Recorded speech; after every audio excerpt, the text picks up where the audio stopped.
Hello, Rowan Mithril here again. You may be wondering why you're looking at a black screen. That's because, before we get too far into this, I wish to apologize for things I said in my last video. I've been under a lot of stress lately from family situations over the past few days, and I've also been getting less sleep than I should due to my insomnia, which has been a bit worse than usual over the last few nights. Still, as bad as that may be, it's absolutely no excuse for taking out my frustrations on my viewers. For that, I am truly very sorry. It was not my intent to single anyone out or to offend or upset anyone, but looking back over that ending, it does seem that's how it could very easily come across. I'm terribly sorry for this, and shall endeavor to make sure it doesn't happen again. Hopefully we can just move past this and leave it behind. With that, we're here to have fun with classic games, not get bogged down in stress and lectures, eh? So, let's start up the next game. The next game being Mega Man 5. I debated on doing some extra footage from Mega Man 2, but I decided against it. If I get enough requests for it, I might do it then, but we'll see. A vicious army of robots is bent on destroying the world. You'd think they'd have learned by now. Hey, Proto Man, why are you all blue and shadowy? Behind this destruction is Dr. Light at his very lovely suburban home. No, it's Proto Man, whose cape suddenly seems to have shrunk.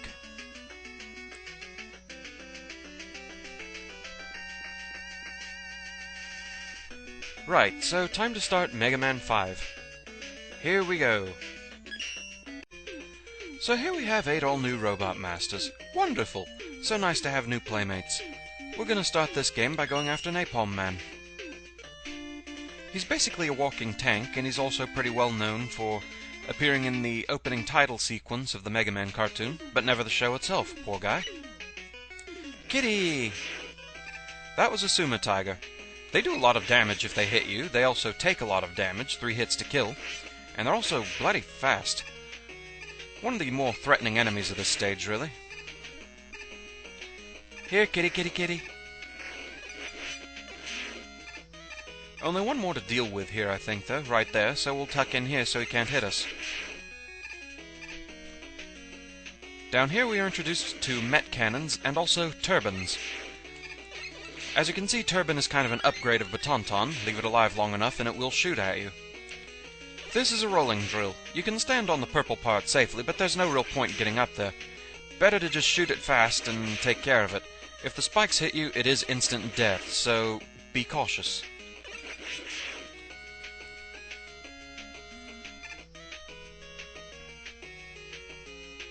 An E-Tank. However shall we get it? We shall wall hack. Actually, I'm really not using a cheat code or anything. That actually is a hidden passage in there. These are search mines. And that is an Apache Joe. Another rather threatening enemy. Search mines, if you get close enough to them, will tuck into themselves and you'll have to jump them to dodge them because you can't shoot them while they're that low. We're going to have to dodge a few because we want to take this upper path. Why? To get a good vantage point on that Apache Joe. And double dodge. Hey Eddie, what you got for me? Not too helpful, but then it's to be expected. This is a robot guard. They like to fire missiles at you, and you can only kill them by shooting them in the face. While firing off those missiles, they raise their arms to block their face, and they can deflect your shots. However, they're not too terribly annoying. Also, they can only have 2 missiles out at once, and they take them with them when they die. N is for Napalm. Rather easy to get one up, so we shall. Here's where things start to get hectic. We are introduced to rockets. When you shoot them, they split into shrapnel. They also do so if they hit a wall. Whether they get shot or hit a wall, that determines what pattern of shrapnel they'll release. And here we have a Power Massler, who has chosen a rather poor choice of attack location. We'll just let those soar over our heads, and we'll shoot that one. Going down. Time for bomb throwers. And also, missile. Yes, missile spelled with a Z, because I guess they're extreme or something. They're basically the up and downs of this game, but they're too durable to kill, so you just have to be patient. I'm sure Robot Master's weapons can take them out faster, but for now we're best off just being patient. None in the last pit, so on we go. Time to face off against Napalm Man. Despite all the weapons at this guy's disposal, he's pretty easy. First he starts by firing off those little missiles there, but you really want to be close to him so he'll fire off his napalm bombs instead, because they're easier to dodge and give you more of a chance to counterattack. At this point it's pretty much just lather, rinse, repeat.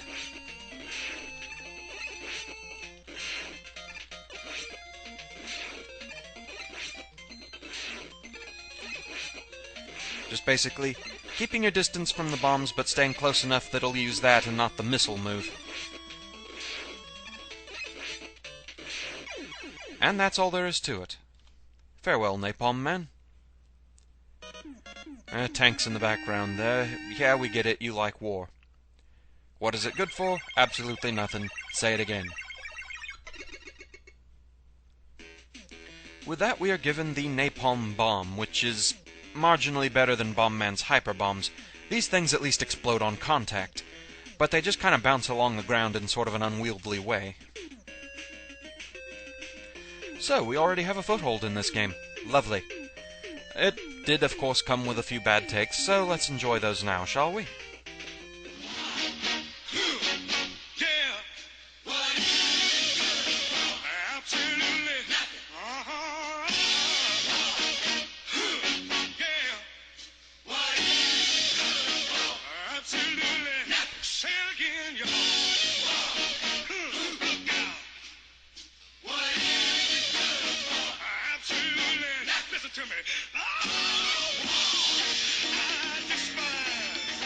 They pounce at you almost immediately upon appearing, and ow, they pack a punch. They pounce at you immediately upon appearing, take 3 shots to take down, and they pack a punch. They're also quite quick, and have weird hitboxes. Here, kitty, kitty, kitty, ow! Bad kitty. Yeah, if you shoot them, the shrapnel goes one way. Ow! Bugger! Best not to let those spikes hit you, because they are instant death. As we will demonstrate now. If you get too close, they tuck into themselves, and you pretty much have to dodge them because at that point they're too low to the ground to actually shoot. Beautiful. But more threatening is the Apache Joe flying around. See what I mean? So this stage did have its issues, but not really too many. It wasn't too bad to get through, actually, and that kind of surprised me. I give the Napalm Man stage a 3 out of 10. Things like the Suma Tigers and the Apache Joes, those are the main threats of this stage. Napalm Man himself, he's one of those that it's pretty easy to get him into an easy-to-dodge pattern. That's the part that really shocked me. I thought he'd be a little more spastic than that. But apparently I was wrong. The stage itself is pretty straightforward. There's not too much that it's really, really hard to get by. I'd say at most, getting past the Apache Joes without getting hit, that's the tough part, because, they come really close. They're nasty to deal with. Other than that, though, I really can't see where there was too much of trouble in this stage. So that's the end of this one. 3 out of 10 for the Bringer of War. Thank you for watching, I hope you enjoyed the video, and I will see you next time. Until then, fare thee well.